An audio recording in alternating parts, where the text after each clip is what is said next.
See anything you like? Several things. That bicycle's a corker, or the cello might be nice. I could learn to play and we could perform duets, or perhaps two parts of Beethoven's sublime quartets. Spare us both, Doctor. Mrs. Hudson has opined that even one musician in a household may be a superfluity.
I have good reason to believe that you have recently come into illegal possession of an oval-shaped ivory pendant on a heavy gold chain. You may have reason to believe, sir, but do you have any evidence?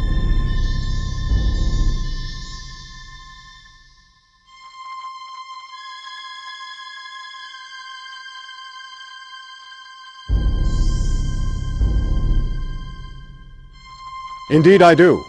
I saw you at the Surrey commercial docks receiving the pendant from George Blackwood. I doubt that. If you have no business to conduct, don't let me detain you.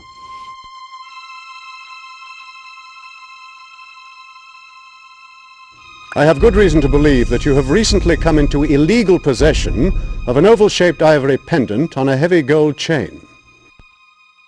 You may have reason to believe, sir, but do you have any evidence?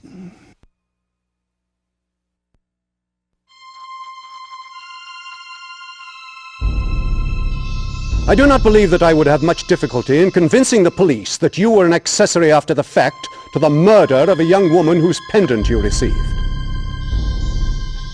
Murder? Well, now, let's not be hasty here. I recall the pendant. I didn't know it was stolen, honest. I can't determine the true provenance of every item in the shop. I can't guarantee the legitimacy of every transaction. I'm a man of business. I rely on the good faith of my... Save it for Inspector Lestrade, Mr. Jaimeson. Where is the pendant? I sold it, almost right after I got hold of it, to a private inquiry agent named Moorehead.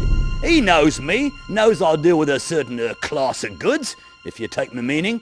He keeps an office in the city. You could find him there, I suppose. That's all I know of him. Has anybody else approached you about the pendant? I remind you to be frank with me. Well, now that you mention it, yes, shortly after I sold the pendant to Moorehead, one of my regular clients came looking for a pendant. Though he used different means than you, he persuaded me to tell him to whom I had sold it. What is this so-called client's name? Hunt. Robert Hunt. What do you know about him? Well, as little as possible, if you take my meaning, is what's known in my business as rough trade.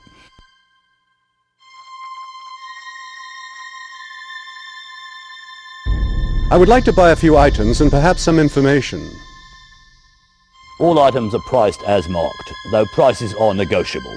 Information will certainly carry a slightly higher price tag unless you simply require directions.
This agency seems to be a peculiar enterprise, Watson. Do you think these so-called detectives detect anything besides their way to the nearest public house? No, such sarcasm does not become you, Holmes. I'm sure there are a number of tasks for which these gentlemen's particular skills are more than adequate. Do you have any ideas that will further our investigation, Watson? I'm sorry, Holmes. My imagination is as empty as my wallet.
My name is Sherlock Holmes, and this is my colleague, Dr. Watson.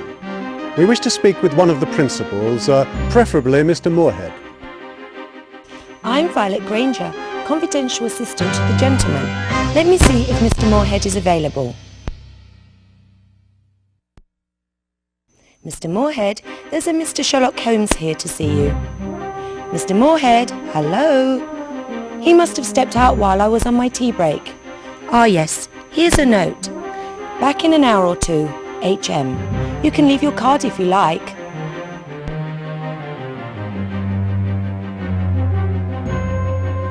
Might we speak to Mr. Gardner then?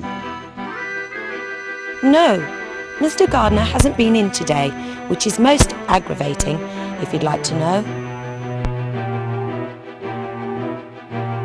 Why are you perturbed with Mr. Gardner, if I may ask? Because I'm bursting with curiosity, that's why.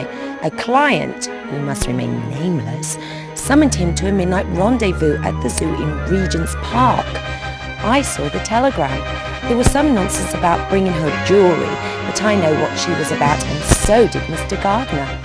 He left here with a smile on his face. Mr. Moorehead and I had quite a laugh about it. Mr. Gardner's a bachelor, you know. He has... Was that client Miss Anna Caraway? However, did you know that?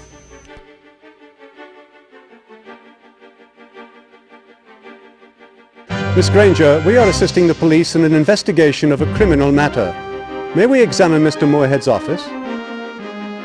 Certainly not. Even if I could give you my permission, you couldn't get in. Mr. Moorehead always locks the door when he leaves, and he says you couldn't break into that office with a hammer.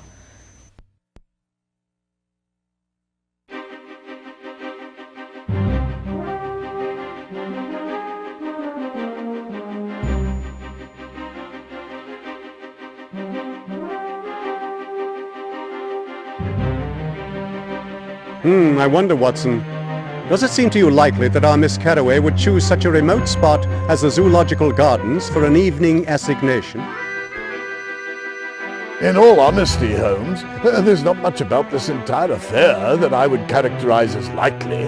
Why not an appointment at the zoo? Why indeed? Point taken, Watson. Perhaps we should visit Regent's Park ourselves.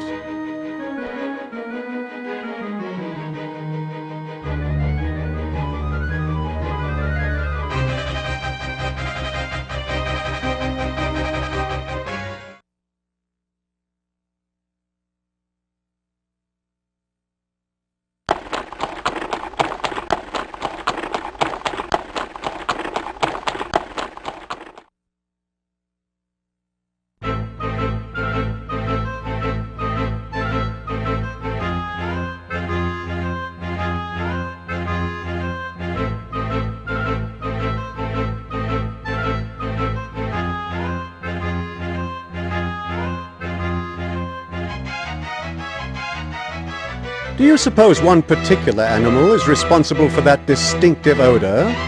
Or is it the cumulative effect of the whole menagerie? A child of 10 could tell you the source of that smell, Holmes. Honestly, sometimes your questions quite astound me.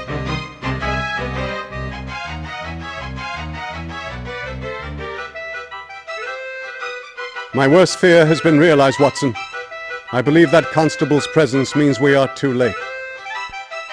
Oh, no need to think the worst, Holmes. Perhaps there is a less sinister reason for his presence.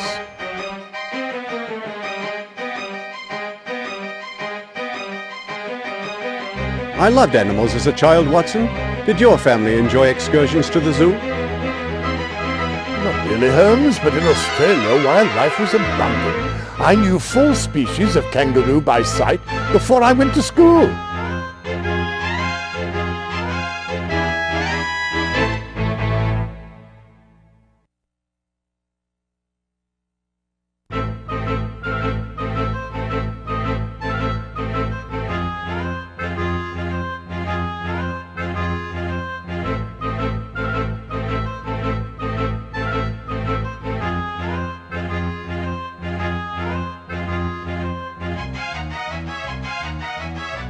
Good morning, Constable. I've never known one of Inspector Gregson's men to draw zoo duty. Ah, it's you, Mr. Holmes. There's been a spot of trouble here, but we have it well in hand. We're limiting access to the zoo until we complete our investigation. What has happened? Well, confidential-like, a man has been killed under mysterious circumstances, if you take my meaning. Indeed I do. Perhaps Inspector Gregson could use some assistance. I'm sure he could, Mr. Holmes, but he's not likely to admit it. He's in a foul mood today, sir. Watch your step, won't you? You'll find him blustering beyond the elephant's cage. Mr. Holmes, Dr. Watson, go right in.